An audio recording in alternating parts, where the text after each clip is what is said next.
Thank you, Arthur, for that amazing presentation. I've already started working on my reverse bucket list and thinking about the implications of wanting what I already have. Our next speaker is my dear friend and humble colleague, Dr. Amber Chenevert. Some of you may have wondered what a talk about the ick might be about, much less trusting it. Well, if you've ever had that uneasy feeling in a meeting or wondered how brands end up embarrassing themselves publicly in such obvious and avoidable ways, well, it could be as simple as someone failing to speak up. A brand strategist in our culture studio, Amber is the perfect person to take us to the scene of the potential crime. Amber, the stage is yours.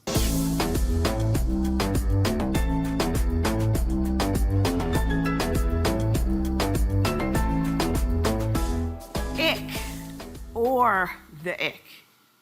It's that feeling in your gut rising to the level of instinct, telling you something isn't quite right. Maybe you're in a meeting and wonder if what's being presented is a great idea or so off-putting that it'll plunge the brand into crisis. There's mounting evidence that your gut serves as a second brain, an entire ecosystem of bacteria forming a vast neural network, and it's got something to say. Are you listening? Most of the time, the fight or flight signals your gut sends are obvious, like this is a dangerous situation. But what if the danger is an idea? We've been taught to ignore that icky tinge over our careers, to trust logic rather than feelings. We've been told we're paranoid. All your feelings are where good ideas go to die.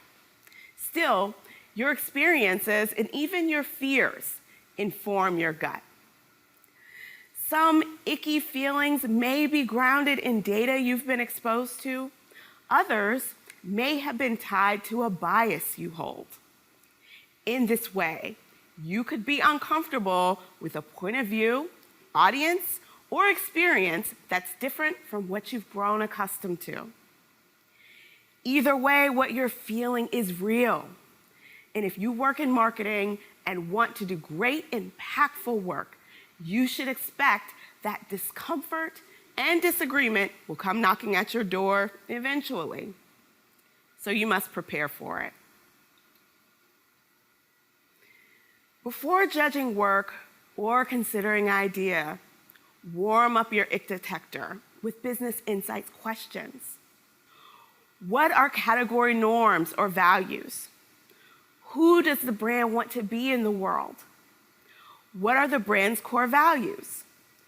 Ultimately, do the brand's business and marketing practices serve as an expression of the brand's values? How do your consumers connect to culture? And I'm not just talking about trends, but the foundational aspects of culture, like rituals, customs, ideology, behavior, language, attitudes, art, spirituality, and food. These things help people define who they are and how they move in the world. The point of this exercise is to consider how all of these questions relate to the strategy or the idea the team has aligned to. No matter how hard it is to be precise, the more thoughtful you are, the more likely it is you'll be prepared to serve as a brand steward, and the more prepared you will be for the moments when your personal values no longer align with the work you're being asked to do. Let me say that last part a little differently. It's an act of self-reflection. As a professional, you should judge concepts and campaigns based on what best aligns with the brand, your audience, and what will set you apart from the competition. But what if there's a significant misalignment between your personal values, your consumer values, and your brand's values? Those conflicts may make you feel icky in more troubling ways, or even lead to some soul searching about whether this brand is the right place for you. However, if that feeling of disconnect is grounded in business insight, That kind of clarity has a way of separating fact from feelings. That kind of clarity can also help you be brave enough to enter a healthy conversation with your colleagues. Are we talking about this? If we are, a healthy discussion between colleagues prioritizes the facts of the business, the category, and the consumer. Any matter of taste or cultural sensitivities should be grounded in those business insights as well. A good brief or strategy should have those business insights captured, and the work should reflect it. Wading into groupthink can happen when there are long working relationships, friendships, lots of trust on the team, or even stringent hierarchy. These things can limit debate if we don't constantly challenge ourselves to stay true to the business needs. Therefore, preparation is so important. You'll need to be ready to have these conversations in the moment or shortly after. You can express how you feel, but you'll need to ground your feelings in facts, and you'll need to encourage and allow others to do the same. This is true whether you're entry-level, mid-level, or a senior leader.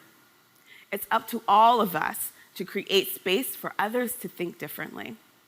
However, it is especially up to senior leaders to set the example. Leaders should seek the perspective of team members who may usually be quiet. Share the responsibility of leading meetings. Rotate the gatherer of collective feedback. Make feedback a priority in timelines, and ultimately be open. Allow ideas to evolve. Finally, we should recognize that business today creates at the speed of culture. That means that ideas turn into public-facing content faster than ever. We all need to be prepared to monitor, adapt, react, pivot, and repeat just as quickly. We need to remember that ick mitigation will never be a destination. It's a journey of continuous improvement and cultural nuance. If you do the work, your icky feeling of today could turn into your best idea of tomorrow. Thank you.